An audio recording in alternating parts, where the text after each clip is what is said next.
We're going to do some calculations using TeamMaker as a sort of scratch pad. I have some numbers from a hardware store where my roommate and myself bought some items for the girls next door, and we need to figure out how much they owe us. From the bill in question, I got these numbers and quantities, and I was multiplying the quantity times the price, but I used a division symbol by accident, so I'm going to go back and fix that. I click on it and I change the division symbol to an asterisk multiplier. I'll go ahead and push compute, and you can see I have the right values here now. Now I can go ahead and add up the various elements here, since I've done that multiplication. If this were any kind of formal table, I'd have put these things in a nice vertical column, but I didn't bother.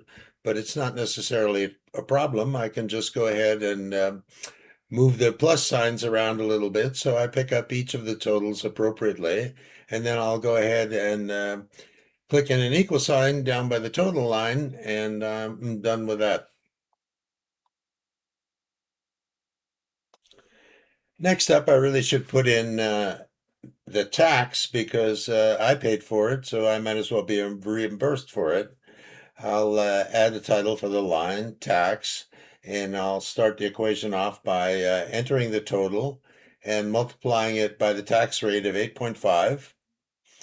And then I'll put the result in the row below in the same column. There's the 8.5, and then I'll go ahead and put out the equal sign. The problem here, of course, is that the tax rate is actually a percentage, and I forgot to do the necessary division by 100, so I'll go ahead and put that in now. Some of these mistakes I'm making on purpose.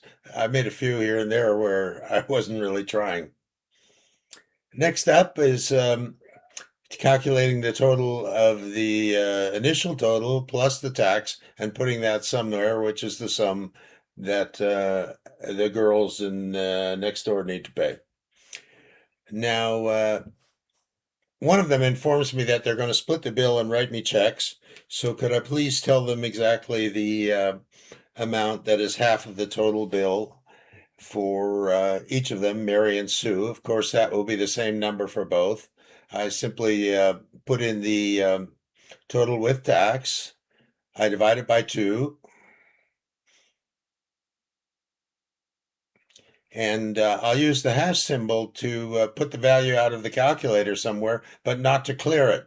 So I can do it first for Mary here, and then I can go ahead and switch to an equal, which will set the calculator back to 0 after. Often that's not necessary, but it's just a good habit.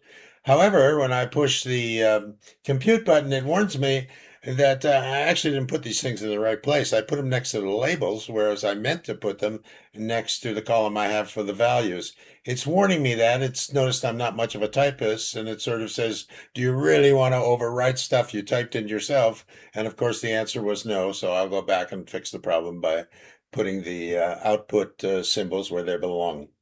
Next up, Sue informs me that Mary actually owes her $20, and they're going to settle that by changing the amounts each pays. So I'm going to add $20 to Mary's amount, and I'm going to subtract $20 from Sue's amount. So that's what I'm doing here. I'll go ahead. I can use the same equation for both of them because I went ahead and put in the 20 and the minus 20. Now I'll do that. And there we have the correct numbers. Finally, my roommate informs me he went to a store next door and bought something else for them at a cost of $19.65. So we need to put that in. I'm going to go ahead and get started here by inserting an extra row. I don't have to worry about screwing up anything because all the symbols are associated with the numbers they apply to. But I do need to put in an extra plus sign. I'm going to do that after I write the number here, 1965. Now I'll get a plus sign and I'll put it next to it and click it in. The one problem is you can see it's got the next number 7, but it really should be a 6, which goes just before the total.